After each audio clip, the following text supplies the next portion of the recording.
देखिए हर खबर यहीं पर, सब्सक्राइब कीजिए TV9 भारतवर्ष। अभय दुबे साहब, लेकिन वर्तमान परिदृश्य में जब पूरी दुनिया यह समझ रही है कि चीन ने क्या किया है और चीन अब क्यों कर रहा है और क्या कर रहा है, क्या चीन का ये करते चले जाना उसको लगता है कि पहले जो उसने किया उसको वो आगे बढ़ा सकता है बदली हुई परिस्थितियों में भी?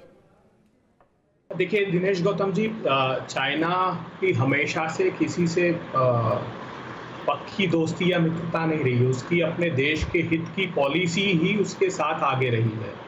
अभी जो हालात निर्मित हुए हैं वो पेगोंग त्सो झील के नॉर्थ में जो फिंगर एरिया है, माउंटेन एरिया है, उसमें जो लाइन ऑफ एक्चुअल कंट्रोल है वो हम फिंगर 8 से मानते हैं जी।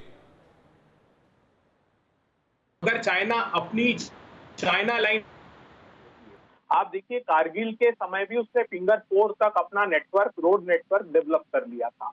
अभी उसकी मंशा जो है, जो गलवान वैली में जो गोगरा पोस्ट से 3 किलोमीटर अंदर तक को घुस आया है और उसके पास इंफ्रास्ट्रक्चर डेवलपमेंट का साजो सामान भी है, ये मीडिया रिपोर्ट्स बताती है। तो वो जो है फिंगर 4 पे वेस्ट में 16,000 फीट की ऊंचाई तक वो अपनी पहुंच बनाना चाहता है, ताकि वहां से भारत को वो इजीली एक्सेसिबल भारत हो जाए। एक बात। दूसरी जो हम बात कर रहे हैं 73 डेज का स्टैंड ऑफ जो था जून से अगस्त तक का 2017 में डोकलाम में, तब उसके बाद हमने उतनी गंभीरता से उसको नहीं लिया और बाद में वहां पर डोकलाम में परमानेंट मिलिट्री इंफ्रास्ट्रक्चर बनाया गया।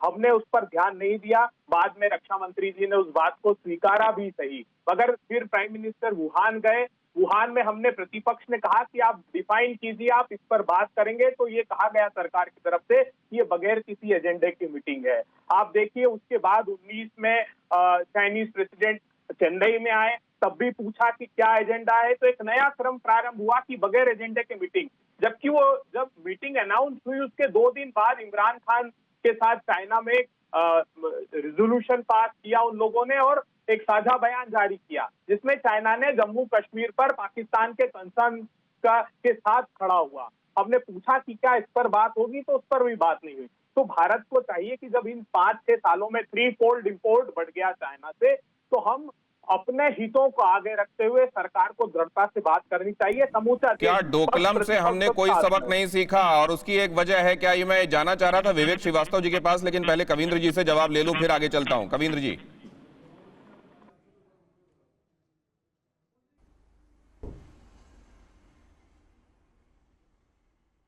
कविंद्र गुप्ता जी, आपको आवाज आ रही है? कविंद्र गुप्ता अभी हमें नहीं सुन पा रहे हैं, जरा चेक कीजिए उनके ऑडियो में क्या दिक्कत है। क्या विवेक श्रीवास्तव साहब, स्थिति ये है कि इसी पॉलिटिकल आइडियोलॉजी के चलते और अपने दिए हुए कर्ज के चलते उसने हमारे एक मित्र पड़ोसी को, नेपाल को भी हमारे खिलाफ खड़ा कर दिया है क्या?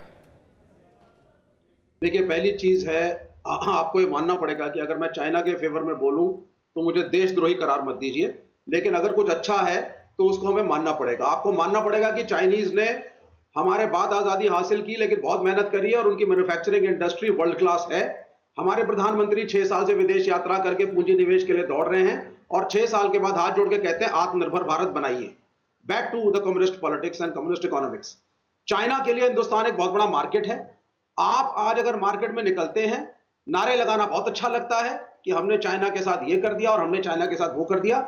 जब तक आपकी मैन्युफैक्चरिंग वीक रहेगी, जब तक आप आत्मनिर्भर नहीं बनेंगे, जब तक आप सेल्फ रिलायंट नहीं रहेंगे, आप कमजोर हैं।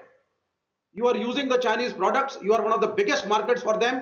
इसलिए मुझे नहीं लगता कि वो किसी भी तरीके से या तो आपको थ्रेट करने में इंटरेस्टेड है और ना ही उनकी कोई मंशा खराब है।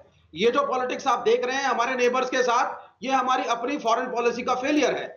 आज एशिया के अंदर नरेंद्र मोदी जी की फॉरेन पॉलिसी के तहत आपका एशिया में एक भी मित्र नहीं है। सिर्फ एक इजराइल ऐसा देश रह गया है जो आपसे थोड़ा बहुत हेलो कर सकता है, वो भी अपने रीजंस के कारण। इन चीजों को आपको मानना पड़ेगा। जहां तक कोरोना का सवाल है, डोनाल्ड ट्रंप साहब ने अमेरिका के अंदर बियर पार्टीज को नहीं रोका, चर्च के अंदर मास चलते रहे, lockdown was not implemented, people were roaming around in their cars, and in the end जब एक बड़ी महामारी के रूप में फेल हो गई यूनाइटेड स्टेट्स ऑफ अमेरिका और ट्रंप साहब को वापस सत्ता में आना है, पॉलिटिक्स खेल करके आप कहिए कि विवेक साहब हमारी श्रीवास्तव गलती नहीं साहब, थी। आपने ये तो- अभी तक जो ये बातें तो कही, एक क्या नटशेल में मैं उसको, क्योंकि आगे भी मुझको इस चर्चा को जारी रखना है, आपके पास मैं फिर से आऊंगा। परवाह देश की, सोमवार से शुक्रवार रात 10 बजे TV9 भारतवर्ष पर।